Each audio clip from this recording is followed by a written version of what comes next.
You're listening to a Frequency Podcast Network production. The Brock and Dalby Podcast. This is the Brock and Dalby Podcast. Welcome to Monday. My name is Brock. I'm Dalby. Today's the day we are going to be getting our third nipple on our ankles. Yeah, by the time you're hearing this, there might be pictures up already on social media. If you're not following the Brock and Dalby Show on Facebook, Instagram, it's probably a good idea to do so. Absolutely. I'm nervous and excited because I've got a decent amount of tattoos, and I've got ones in weird places, like shins, elbows, armpits. How did shin feel? Because I feel like shin has got to be the most comparable to what we're about to go through, getting it right on the ankle bone. It stings for sure, but I don't know. The ankle bone, I just keep thinking it's just going to feel like getting a miniature razor scooter hitting you in the ankle for an hour. Just some kid tail whipping nonstop. Yeah. On our, what is it again? The lateral malleolus or something like that. Something like that, yeah. Do you do anything to prepare for tattoos? The last few tattoos I've gotten have all been kind of on a whim. So I haven't done any I don't know. I don't have any preparation to get ready for a tattoo. I don't know if you call it preparation, but I don't know. Sometimes I'll crank an edible or something beforehand. Kind of put yourself out a little bit. Yeah. It's weird because I don't like needles, but tattoos don't bug me. Right. Well, and I don't know why that is. Because when you go and get a flu shot, we'll talk about it on the show. I got a flu shot, and you watch the needle go slowly into your arm. Yeah. With the tattoo gun, you can see the needles, but once you turn it on, they're going so fast, it's just a blur. Yeah. So it really does look just like they're drawing on your skin. And I'm not a really kinky guy or anything, but it's also there's a weird rush I get from getting a tattoo with the pain where I'm oh fuck yeah. If the dude from Shoppers would jab you in the arm, you might be a little more into it. Maybe. If he roughed you up a little bit. Spank me before you gave it to me. Before you get your blood work done. Choke me before you give me my flu shot. I think that's a reasonable request. The Brock and Dalby Podcast. The Brock and Dalby Podcast. Happy flu shot season. They are officially available for all people in Ontario now. I haven't gotten a flu shot since I was 11 years old. I got into the habit of getting them regularly because we had some illness in the house and stuff like that. Plus, a place I used to work at used to bring someone in to do the flu shots. And I find it's a lot harder to come up with an excuse to not do it when it's in your face. I stopped doing it once they stopped giving me candy afterwards. So that's the thing that I was kind of bummed out about too, because we got the 3 kids, right, between my partner and I, so we took them all in to get their shots as well. And I sat nice and tough and didn't complain during my shot. Mallory did the same thing.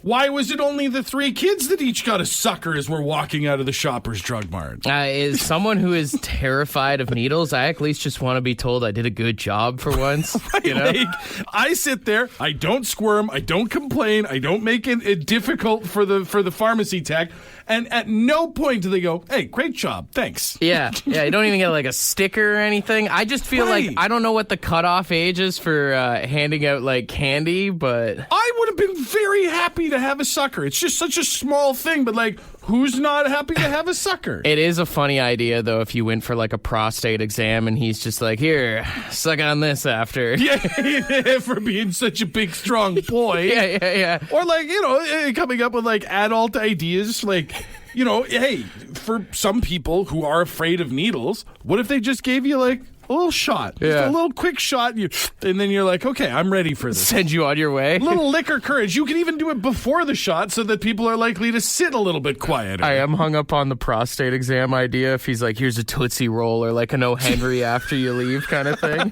It's a Mr. Big that's been left by the heater for a little bit too long. Just gives you a sticker. It's I got a finger in my ass and all I got was this shirt. This sticker. I got a sticker and a pat on the back. Yeah. I got his phone number, which was a weird thing. Depending on what they diagnose you with, you get gangrene. That's the thing with your toes, right? I think you can get it. You can get gangrene pretty much anywhere that the blood flow cuts off. I was gonna say they give you those big toe candies or whatever after kind of thing. Yeah. To replace the ones you just lost. Yeah. I'm saying if you go in for any kind of shot, there's pharmacies either at the Shoppers or at the hospital, wherever you're going to go. I think it's not unreasonable that if I sit well for any of these procedures, just give me 5 seconds to grab something. You don't even have to tell me what it is. Yeah. Let me grab some mystery pills for the road. The Brock and Dalby Podcast. You know those BuzzFeed quizzes that are so much fun? Yeah, that's not what this is. It's the quiz with Brock and Dalby. We're getting our third nipple tattoo today on our ankles, and Dalby was showing me where he's going to get his, and I couldn't help but realize how white his legs are. I don't tan, all right? Very pasty, so I was thinking in honor of my very white friend here, we're going to do songs with white in the title. How exciting. I Can't will wait. give you the band, and you got to tell me their white song, okay? Okay, yeah, no, I think, again, this is maybe one of your more mean-spirited quiz themes, but we'll do our best. It's not mean, it's honest. At some point, you crossed the boundary there. All right, let's get into it. When I say the band Cream, you would say... White Room. Hey. Yeah. That's what your legs turn any room into when you wear shorts. Is this going to be a chirp after every song? You son of a bitch. All right, we're 1 for 1. All right. When I say Red Rider, or I could also say Tom Cochrane, I guess. It's just white hot. Okay. That's you when you get a sunburn. No, that's red hot. I lobster real fast. All right, 2 for 2. Look at you. All right. When I say Billy Idol, this is an easy one. White wedding. There Yeah, you go. that's the free space of the bingo skirt. 3 for 3. Look at the kid here. Yeah. When I say The Offspring, you would say? Pretty fly for a white guy. Mm-hmm. Oh. And it's the parentheses in there. That's right. Which is, what I call you. You absolutely do not. You have never once referred to me as pretty fly. I call you a white guy, though. Yeah. When I say Trooper, you would say? Boys in the bright white sports car. Look at you. Oh. 5 for 5 here. That's a bit of a guilty pleasure song, if I'm being honest.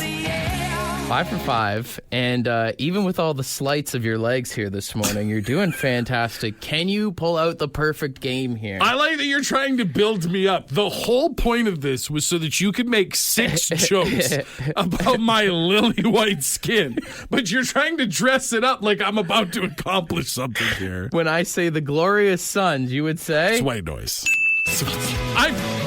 I've never been so, bummed out to go 6 for 6. Go ahead. It's all about when Dalby wears shorts. All that white noise from the knee down. Congratulations, pasty legs. Oh. You did great. Hey, You did great. as of 1 o'clock this afternoon, my legs will be 1 nipples less bright in that one spot, all right? A little bit of melanin there. That's right, just a little bit of color on there. The Brock and Dalby Podcast. All right, it's finally happening. Tomorrow, the presidential election goes down. And I don't know about you, I can't wait for this whole thing to be over, especially living in Canada, hearing people complain about an election that doesn't have anything to do with our country. I mean, I know it affects our country in the end, obviously, but the world leader of any major country is going to have some impact, especially our closest neighbor. But at the same time, there are so many things at the municipal, provincial, and federal level here in Canada that we already have to worry about in the next year.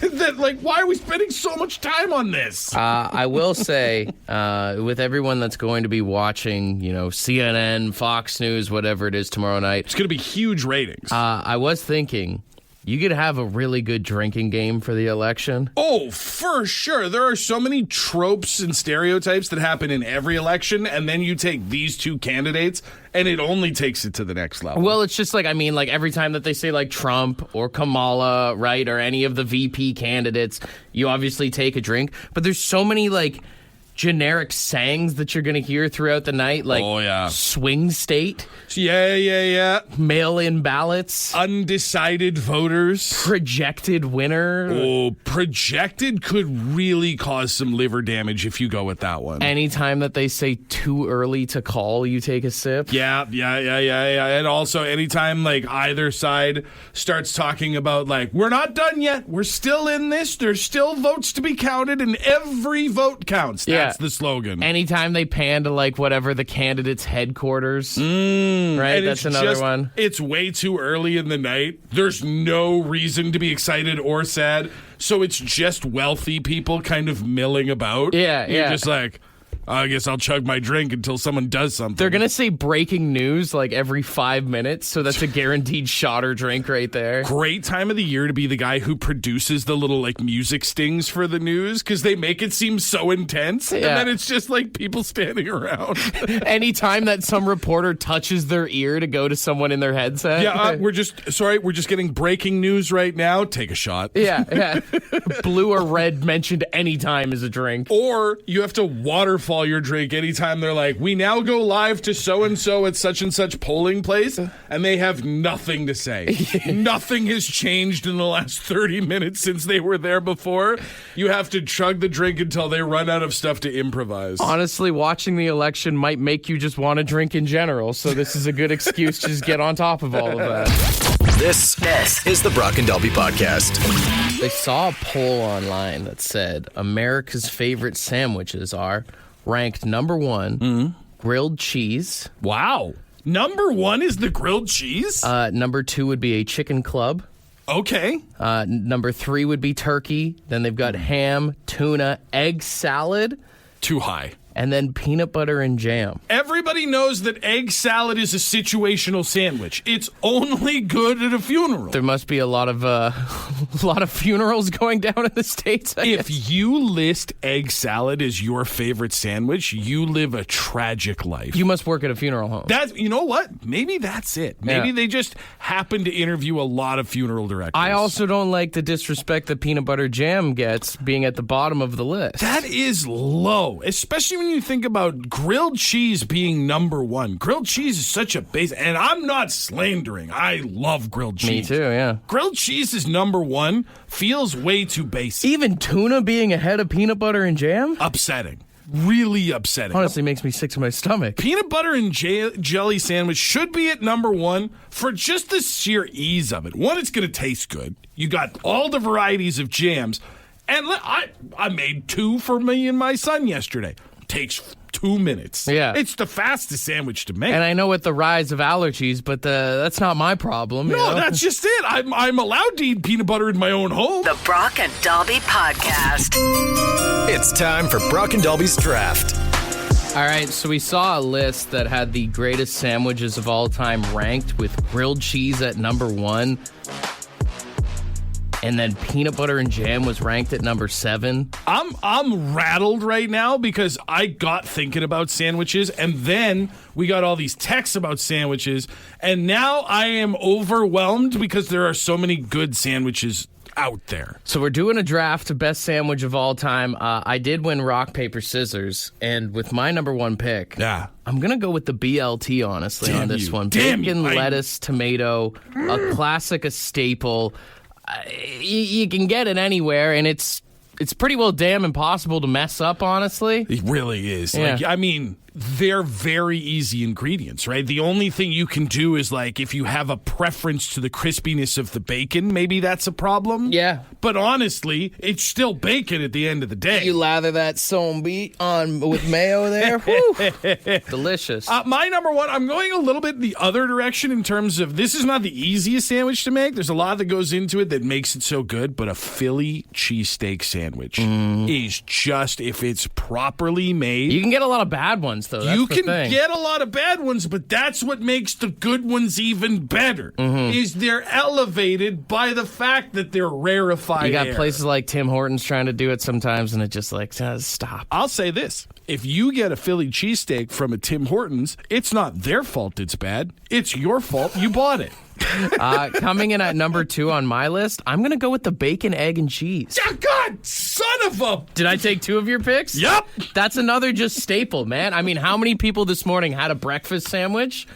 It's one of the greatest sandwiches of all. I remember the first time I had a breakfast sandwich, and I'm like, you're telling me I can have breakfast in the palm of my hand? Right. Absolutely. You can make it super easy at home. You can get it from any store. And I'll say this, there is a huge gap between an egg and bacon and an egg and sausage. Egg and sausage is low. Bacon, egg, and cheese is superior. Absolutely. For my second, I guess I'm already like, you've won. But anyway, I'm taking a pulled pork sandwich. A pulled pork sandwich is a treat. It's a good pick. It's just, you get that like slow, low cooked, pull apart, nice and shredded, a good barbecue sauce on there, maybe a little bit of mayo. There's you room for some veggies to elevate it a little bit. With my final pick here, I'm going to be a little controversial. I'm going to go with the hot dog. The hot dog? I'm going to go with the hot dog. It is a sandwich. A hot dog is not a sandwich. It's a hot dog. It is a sandwich. It's got technically, a slice of 2 slices of bread there. You put the meat in the middle. The hot dog, I think, deserves to be on this list. You're crazy. Hey, Matt, you had such a commanding lead with your first 2 picks, and you just threw. I just needed to show some respect to the hot dog and prove that it is a sandwich by putting it on this list. For me, at number 3, I'm taking the sandwich that was disrespected by Americans in this initial survey, finishing at 7th place with only 20% of people saying it's their favorite sandwich. It's like I said before, the peanut butter and jam sandwich is a staple. It's the easiest thing you'll ever make. You can alternate with all kinds of chunky, smooth peanut butter, creamy peanut butter, a million different kinds of jams, work some different breads in there, get crazy. Fry it up like a grilled cheese sandwich, change your life. It's a staple just like a hot dog is. No, because mine is a sandwich and yours is not. It made my list, so it thus makes it a sandwich. You are not the authority. I'll run through my picks one more time. I got the BLT in at number 1, the bacon, egg, and cheese in at number 2, and maybe controversial, but it's true. The hot dog is a sandwich coming in at number 3. What a crazy throw. I've got the Philly cheesesteak. I got a pulled pork sandwich and the classic peanut butter and jelly. The Brock and Dalby Podcast. I'm always man enough to admit when I lost. Victory! But I will say, I'm not going to take the flack that I'm getting on the text line this morning. We did the draft of best sandwiches of all time, and I put hot dog there in my list. Y'all can slow your roll with the smack talk that I'm getting this morning. I think the best text that we got in regards to what just happened here, someone said, saying hot dog at number 3 is like pulling your goalie with the lead. Hear me out for a second. The definition of a sandwich is 2 or more slices of bread or a split roll having a filling in between. This is nothing new. We all know this. You picked Philly cheesesteak. Well, that's different. That's meats on a bun. It's a roll. What is a hot dog? Is that not meat? I have no idea. That's honestly... Actually, sometimes we don't actually know. When you phrase it that way, I feel like you're arguing on my side. Sure. But sometimes people make weird vegan sandwiches and they still call those sandwiches, right? That's a fair point. I'm just saying the hot dog deserves some respect as a sandwich and deserve to be recognized on the list, in my opinion. But I think hot dog, and I saw some people texting in hamburger as well. Those are 2 things that are different altogether. Stop. They're on their own. A hamburger is absolutely a sandwich, though, man. Would you go to a sandwich shop to get a hamburger? Would you go if they had it on the menu? Would you go to Subway to get a hot dog? No. It's a different food product. Have you ever had a hot hamburger sandwich before? Open-faced sandwiches is a whole other affront to God. Let's not even go down that road. It's still a sandwich. I mean, listen, just because you've decided to tag the word onto something doesn't make it what you're saying that it is. Hamburgers are hamburgers, hot dogs are hot dogs, and I won the draft. That's all that matters. In the year 2024, for you to put labels on things like that? Stop. Shame on you, dude. Don't even... Shame. You need to go take a lap, man. Don't even go there. You're the problem. People like you, man. The Brock and Dalby Podcast. The Brock and Dalby Podcast.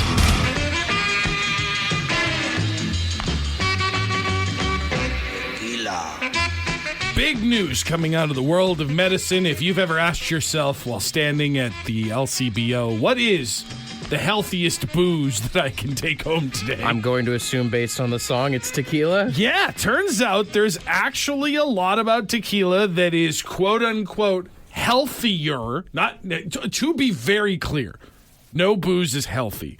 But what makes tequila healthier than others is, one, because it's made from agave plants and not from distilled grains, it is gluten-free, apparently. I've never thought about that. Gluten-free. Yeah. I've never once, when trying to buy shots or a bottle of hard liquor, thought, which of these is gluten-free? The answer is tequila. If you put that on bottles of tequila, people would buy it just for the sake of it being gluten-free. Brother, it gets better. Also, agave, low in sugar and carbs, meaning it has lower calories, lower sugar, lower carbs, and gluten-free. Tequila is essentially smart water. Have a shot of tequila a day and it'll keep the doctor away? No, you should probably see a doctor. Yeah. If you're like, I just love the idea. They're like saying all these things about agave and how it has these health benefits and stuff like that. Like it is non-digestible, apparently. So that's part of why you don't get as many calories drinking tequila. Yeah. But it's like, you can just have agave on its own. Sure. Like, I mean, this is just a fruit. This sounds like it was written by Big Tequila, honestly. Honestly, yeah. It's just some doctor who's like, he's a GI doctor, so a doctor of the stomach, was, I guess, asked this question often enough by clients that he was like, fine, here's the answer. Again, not endorsing that you drink. I will say, the next time that someone turns down a shot of tequila, now you have a plethora of reasons to explain to them and be like, dude, it's healthy. Oh, what? You don't like being healthy? What, do you want to just stay fat and I mean, not it's drink also tequila? good for your mental health. It helps you forget things. I don't know. Like, that's the thing. They're selling it as like a health product, and you're right. Maybe you'll forget the dumb things that you did, but don't forget that you did them because of the tequila. Dalby, you're forgetting that it also helps you lose weight when you puke it up in the morning. Have you been looking for a day of rest? Drink a little tequila. It'll make you stay in bed for the next 24 hours. The Brock and Dalby Podcast. I was shocked to find something out about one of the most highly regarded movies of all time yesterday. Top Gun. And not the second one, the sequel that came out a couple years ago, but Maverick. the original. Yeah. Top Gun only has a 50% score on RottenTomatoes.com. Really? Yeah. Top Gun? Top Gun, the original Top Gun with Tom Cruise and Val Kilmer back when he was still in shape. 50% score. Damn. For the critics. It's in like the 80s. That feels so low. That's what I'm saying. I'm like, this is crazy to see. Like, we always talk about you shouldn't listen to the critics. They don't know what you like. Did they not like the volleyball scene? Is that what it was? That's the thing, is all the critiques of the movie are kind of like, it's a little bit cheesy. Do they not like soundtrack. romances? Like, That's basically it. They said there's not enough like action with the planes and stuff like that. I'm like, what? We watch different movies. One of the reviews literally said that they wanted more action from the plane sequences. Huh. And so that's why they gave it such a low score. dude, shame on those critics. Absolutely. So I started thinking, I was like, well, what other? Because I think you would agree with me when I say that is a beloved movie. Oh, yeah, it's a top 5 greatest movies of all time, for sure. I started looking at some other big name movies that people will still watch once a year, once every couple years, tell you it's their favorite, one of their favorite movies. And I found some others that were shockingly low scores. For example, the drug tale, Fear and Loathing in Las Vegas. If you had to guess, out of 100, what do you think that score got on Rotten Tomatoes? 60%. 50. That's another one right on the border of pass-fail. I could get that because you can get lost in that movie a little bit. Well, I think that's the point. Yeah. You're supposed to get lost. You're supposed to go down the same trip that they're going through and see if you can hang on. Yeah. Okay. One of the greatest comedy films of all time, the first Ace Ventura movie. Ooh, see, that's one where I could get that the critics probably ripped it apart. I'm going to say they probably gave that a 40%. 47%. Yeah. Ace Ventura, a movie that people still talk about to this day as maybe being Jim Carrey's best movie, only rated at a 47. What's another one? Jumanji, The board game movie with Robin Robin Williams one? Yeah. 52%. Oh, really? 52%! I'd love to see what they gave the new ones. If they gave the new ones a higher ranking than that. To be fair, the new ones with The Rock and Kevin Hart did get worse. Good. They are lower scores, Good. as they Good. deserve. How about this one? I'm going to let you guess this score. The first Mighty Ducks movie, Gordon Bombay, DUI, court-appointed service. Dude, if that isn't an 85%, I don't know. Lower than 85. 60? Lower. 50? Lower. 40? Lower. 30? 23%. Dude, what the hell? 23% on the critic scores for the original Mighty Ducks movie. They don't like an underdog story? They don't like anything about it. They think that the writing is bad. They think the acting is bad. They think the finale is overdone. Everything gets ripped apart. Nobody wants to see a guy with a DUI succeed. The Brock and Dalby Podcast. The Brock and Dalby Podcast. I think the thing is a bad movie is kind of subjective. Oh, for sure. Because, like me, there's a lot of scary movie fans that are texting in. And most scary movies are actually bad. Yeah. Like, not every Friday the 13th is cinematic masterpiece. No, but you're watching for things other than, I think critics are always looking for different things than regular people. Yeah. Like when you're watching, what's that movie franchise with the clown, the white paint and the black makeup? Terrifier? Yeah. That those movies are everywhere in pop culture right now. That guy has 1 million gifts, super popular. And the critics do not like those movies. Yeah, but people who are into them do. I mean, there's a reason they made 17 million Sharknado movies. Because people keep watching them. Yeah. Not because any of them were good. Also, I learned, because we asked you guys to text in your favorite bad movies.